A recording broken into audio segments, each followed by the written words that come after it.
Spanning the Mississippi River in Minneapolis now, there is a flurry of activity. Workers setting concrete, welding, hoisting sections into place. And amid painstaking labor, the new I-35 bridge takes shape. There is a reason the construction is attracting a crowd.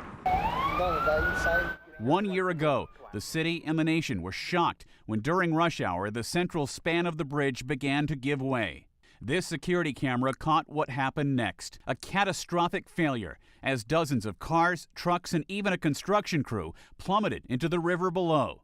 What emerged were vivid portraits of loss. You cannot think anything, it's so bad.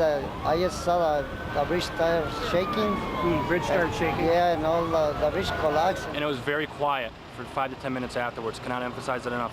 Very, very quiet until we finally heard some sirens coming. It was just 1 second it was there, and in the blink of an eye it was gone. 13 people were killed, some submerged for days in the depths of the river. She's a fighter. My wife's a fighter, and she will do everything she can to work herself out of a situation.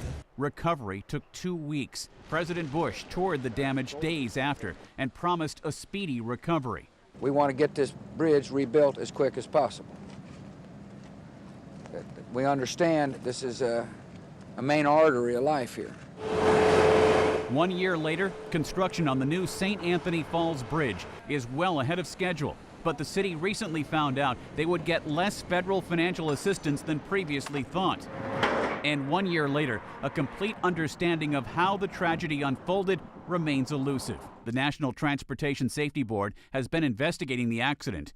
Early on, attention focused on the plates which join steel beams on the bridge.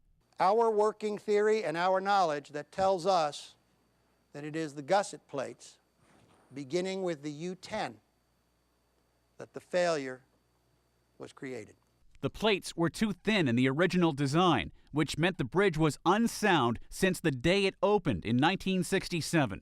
Investigators also say heavy construction loads on the bridge probably contributed to the collapse. A final report on the accident is expected in the fall. Ed Donahue, The Associated Press.